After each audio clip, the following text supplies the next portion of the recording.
This video will show you how to import geometry into Patran 2010. So now that I've opened a new database in Patran, I'm ready to import my CAD model. From the File menu, I'll select Import, and with the object set to Model, the alternative would be Results, I'll choose the type of CAD file that I'll be importing into my Patran database. Now I have some universal formats like ACES or Parasolid, some CAD-specific formats like Catia, Ideas, ProEngineer, or Unigraphics, or some other file formats like Express Neutral, IGES, a Nastran input file, a .dat or BDF, a existing Patran database, Neutral, STEP, STL, or VDA files. So in this case, I'm going to start by importing a Catia file. For my type, I have the option of Catia V4 model, V5 part, or a V5 product assembly, or a CAD Express file. The part that I want to import now is a Catia V5 part, and in this directory it's this top lock link. So I'll go ahead and click Apply, and I can see that the translator comes up and then begins the process of reading this file and translating it into Patran, and then when it's done I get a summary saying that it imported, in this case, 1 point and 1 solid. So I can click OK and then rotate my model and inspect the geometry that I've imported from Catia in this case. I can shade it and look and see and verify that this is the geometry that I wanted to import into Patran. I can also undo and go back and import different geometry. So again, I can go to the Import menu, and then under Catia here, we'll notice that no matter what format I select, Ideas, Catia, any of them, I have this Options button, which brings up this Options form where it allows me to select the entity types to be imported from the file. By default, all of the entities in the file will be imported, but I could choose just to import the points or the curves or so on and not import other entities. And then whether to create parameterized solids or surfaces, and some options as far as creating groups from the different layers.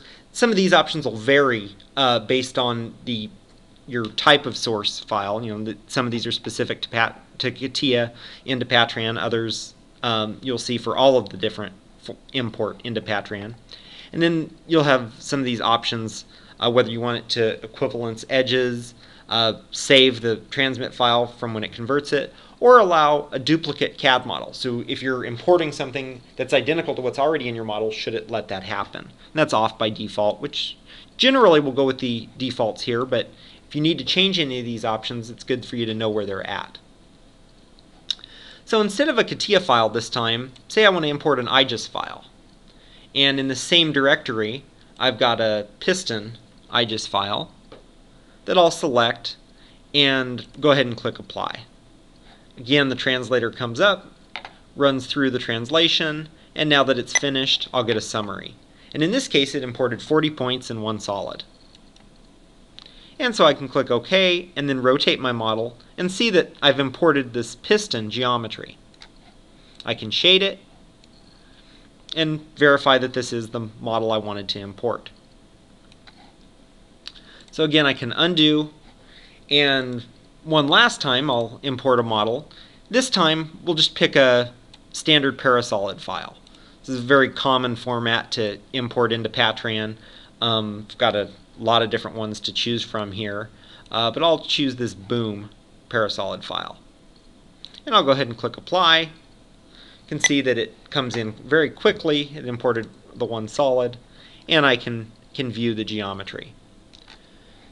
So you can see that it's really pretty easy to get a variety of formats into Patran and then begin the process of either modifying this geometry or just going straight to meshing it and creating your finite element model. Another option to note is the formats that you can export from Patran once you've made any changes in Patran to the geometry. You can export as a Parasolid, ACES, Catia, Ideas, IGES, Neutral, STEP, or VDA file. And just like for the import, you have some export options to select what to export, versioning, and etc. So that's basically it. That's how you get your CAD geometry into Patran, and now you're ready to move on and create your finite element model.